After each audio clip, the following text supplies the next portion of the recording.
Welcome to Love Lies Chronicles. Support the channel by liking, commenting, and subscribing. I promise even more interesting stories. I never wanted to be here. Not in this room, not at this party, not wearing this damn suit that felt like a straitjacket. I went because she asked, no, insisted, said it would be good for networking, and finally let people see what a great husband I am. Funny, now that I think about it, she didn't sound excited when she said it. More like, rehearsed. The ballroom was buzzing with polished smiles and corporate chatter. People clinked glasses like they were getting paid per toast. I stood by the side table, sipping something I couldn't pronounce, wondering if anyone else hated these things as much as I did. She looked stunning, of course. That's the thing about Nora. She knew how to own a room. Confident, sharp, magnetic. She floated through clusters of her colleagues, laughing at the right moments, touching arms lightly when she spoke, like some kind of social choreography. I was just the husband. The plus one. Mr. Nora Elridge. I didn't mind it, really. At least, I didn't used to. I'd always figured that she shined in her world, and I did in mine. Hers was full of sleek boardrooms and performance reviews. Mine was out under open skies, where the trees didn't lie and every step mattered. But then she said it. We were standing in a small circle of people, her manager, a couple of younger execs, and some new partners she was clearly trying to impress. I can't even remember what led up to it. Someone mentioned weekend hobbies, and I said I was taking a solo hike next week. 3 days off-grid in the Adirondacks, nothing fancy, just me, the woods, and the sound of my own breathing. She laughed. At first, I thought she was just teasing me, but then she turned to the group and said, "Oh, you haven't heard? My husband likes to pretend he's on Survivor every other weekend. Says it grounds him. Personally, I think only weak men need that much extra comfort to feel like they're doing something brave." They laughed. They actually laughed. I felt it like a slap. She wasn't smiling at me. She was smirking for them, playing to her audience. The words weak men clung to the back of my neck like sweat. I looked around. Some were awkwardly grinning, not sure if they should be laughing or not. Others took her cue and chuckled. But one man didn't laugh. He was older, mid-50s, maybe, standing just behind her manager, sipping bourbon with an amused but unreadable expression. He caught my eye, and something about his look said, I heard that. And so did everyone else. I didn't react, didn't correct her, didn't defend myself. I just looked at her and nodded like I hadn't just been gutted in front of half her department. She didn't stop there. Oh, and get this, she continued, turning slightly so more people could hear. He packs his own dehydrated food and sleeps on the ground, on purpose. I told him, why suffer for no reason? But he says it's about reconnecting with what matters. She air-quoted the phrase like it was a punchline. Someone asked, so what's he running from? She giggled. Probably me. That got a bigger laugh. I smiled politely, took another sip of my drink, and I felt something inside me break, but not in the way she might have hoped. Not from shame or embarrassment. Just silence. A click. The man who'd caught my eye earlier moved a little closer, almost like he was circling. He didn't say anything, just listened, watched. I don't even think she noticed him. And that was the moment I knew I wasn't going to forget this. Not because it hurt, but because it was useful. She'd been trying to shrink me for years. I just hadn't noticed how far I'd let her succeed. But she'd made one mistake. She did it in public. And the thing about the wilderness? The quiet ones tend to come back with more than scars. I excused myself a few minutes later. Told her I needed some air. She barely looked up, too busy talking to someone who looked like they lived in a spreadsheet. As I walked out of the building and into the cool night air, I felt lighter. Not free yet, but close. I didn't know what the rest of the night would bring, but I knew exactly what my next step was. I didn't go home right away. The parking lot was half empty, glowing in that cold halogen light that makes everything look sterile. I stood by my truck for a while, hands in my pockets, jacket slung over my shoulder. The muffled sound of the party filtered out through the glass doors behind me. Music, laughter, people toasting things that wouldn't matter tomorrow. I didn't feel angry. That surprised me. I thought I'd be furious, embarrassed. But instead, it was like someone had turned down the volume on my emotions. Everything inside me was still, quiet in a way I hadn't felt in a long time. Not numb, not detached, just focused. She mocked me in front of a dozen people who mattered to her, as if I was a disposable line in her corporate script. She hadn't even looked at me when she said it. That was what stayed with me. The absence of acknowledgement. Like I wasn't even worth the dignity of a warning glance. But one person had looked. That older man, the one behind her manager. He hadn't laughed, hadn't smirked or nodded along. He just watched. Me. Her. The whole scene. I sat in my truck and thought about what she'd said, weak men need comfort. It was such a ridiculous sentence. If only she knew what discomfort actually looked like. I've camped through nights so cold my water bottle froze solid by morning. I've navigated backcountry alone when the trail disappeared, using nothing but my compass and the stars. I've patched myself up after falling hard onto shale and kept hiking 14 miles out with a torn ankle. That kind of solitude doesn't break a man. It refines him. Nora used to love that about me. Back when we first met, she called me grounded. She said I made her feel safe. Like I had some stillness in me that she could lean on when the world was spinning too fast. Now I was the joke. I wasn't sad, exactly. Just clear. I didn't text her that I was leaving. I didn't answer the 3 messages she sent. Where'd you go? You're not seriously mad about that, are you? Come back.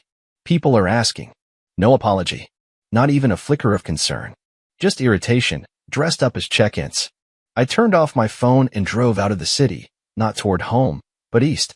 There's a trailhead about 40 minutes from downtown. It's not a complicated hike, just a gentle incline up to a small overlook with a view of the whole skyline.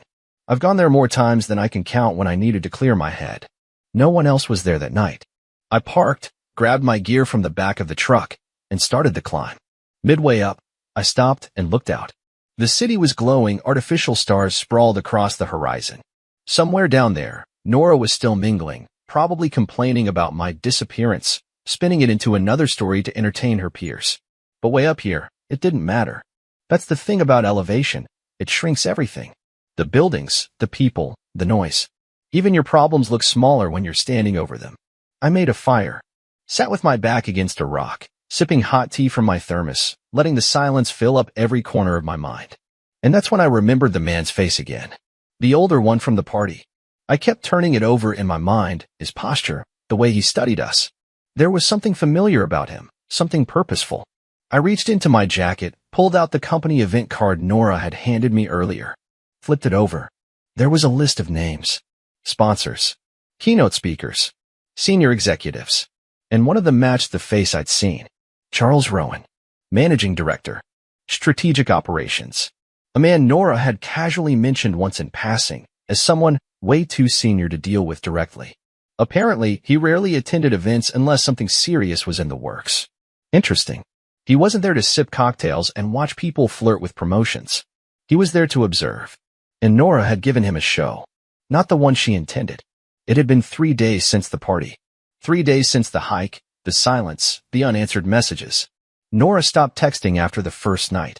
I figured she'd either talk herself into believing I overreacted or, more likely, convince herself I didn't matter enough to worry about. Either way, I didn't chase her down. I didn't even go home. I stayed in a small mountain cabin 2 towns over, a place I'd gone a few times over the years. Nothing fancy. Just a fire pit, a porch swing, and a stovetop that rattled when you boiled water. But it was quiet. And that's what I needed more than anything. It gave me time to think, not just about what she said, but about how many times she'd said things like that before. She used to do it gently. Backhanded compliments. Quiet digs disguised as concern. I remember one night at dinner with her friends, she said, "He still wears the same boots he had 5 years ago. Isn't that adorable?" And everyone laughed. I laughed too. Back then, I thought she was just teasing. But it kept happening. A slow erosion of dignity that I didn't notice because she always followed it with a kiss or a touch on the arm or that line she loved to use. "You know, I don't mean anything by it." The thing is, I didn't mind being the grounded one. I liked that she was the ambitious one, the big dreamer. But somewhere along the line, she stopped seeing us as different pieces of a puzzle and started seeing me as something to step over. I thought maybe I was imagining it. Until that party. Until she made it a performance. I'd been staring at the ridgeline view outside the cabin window for maybe 20 minutes when I finally powered my phone back on. I wasn't expecting any miracles. Just needed to know what world I was walking back into. That's when I saw the email. Subject line, Mr. Rowan would like a meeting Thursday. I stared at the name for a long moment. Charles Rowan. That was him. The body of the message was polite, direct. Said he'd like to speak, regarding a potential collaboration. Didn't mention Nora. Didn't mention the party. Just asked if I could stop by his office at 2 p.m. For a moment, I wasn't sure if it was real. I Googled the sender's name. Confirmed it was his assistant. Triple-checked the address. Still there. Still real. By the time I arrived at the building, I'd ironed a shirt I hadn't worn in years and shaved with the care of someone who expected a job interview. Not that I knew what this was. I didn't even bring a resume. What would I list? Certified in solo wilderness survival. Can build shelter and a stove out of wet pine and dental floss. I told the receptionist I had an appointment. She nodded and called up. Less than 2 minutes later, I was in the elevator. The waiting room outside his office was minimalist glass, stone, no clutter. But one thing caught my eye, a framed photo of a group of men on a snowy mountaintop. Charles Rowan was in the middle. Younger, but unmistakable. Climbing gear. Ice axes. Ropes. The door opened. "Mr. Elridge," he said. I nodded, stood. He offered his hand. Firm grip. Steady eyes. He gestured to a chair in front of his desk and took the seat across from me. "I wanted to thank you," he said simply. I blinked. For what? For showing me what leadership looks like. I didn't answer. I couldn't. At that event, he continued, most people were trying to be seen. Trying to impress. But you? You didn't flinch. You didn't defend. You didn't posture. That takes strength. Especially when someone you care about tries to strip it from you in public. Still, I said nothing. He leaned back. "Do you know what we're building right now? Off-site leadership intensives. Our team retreats have gotten stale PowerPoints and hotel buffets. We're losing touch with what leadership actually is. Grit. Decision-making under pressure. Endurance. Discomfort. Clarity." He paused. "And someone like you, who lives that, has more to teach these executives than any consultant we've hired." My heart was thudding now. Not from nerves. From recognition. He pulled out a small packet and slid it across the desk. Consulting role. Short-term at first. You'd lead a few weekend retreats, help shape the curriculum. Fieldwork. On-site. We give you room to build something real. I opened the folder and glanced at the numbers. It was more than I made in a quarter. Maybe more than I made in half a year. I looked up. He smiled slightly. "Your wife didn't know what you had. That much was clear. But I did. I still do." I walked out of that building 20 minutes later feeling taller than I had in years. Not because I was handed something, but because I'd finally remembered who I was. I didn't tell her. Not right away. I let the silence stretch a few days longer. When I finally walked back through the front door of our apartment, it was like nothing had changed. She was sitting on the couch, scrolling through her tablet, a glass of wine in hand. Didn't even look up when I dropped my keys on the counter. "Oh, so you're alive," she said, not even pausing in her reading. I didn't answer. Just walked past her, hung my jacket, and started unpacking the bag I'd left in the hallway. I was calm, quiet in the way that unsettles people more than shouting ever could. She finally glanced up. "Don't you think 3 days without contact is a little dramatic?" I could have told her then. Could have handed her the offer letter, pointed at the figure circled in red, told her who had watched her laugh at me like I was some pitiful mascot. But no.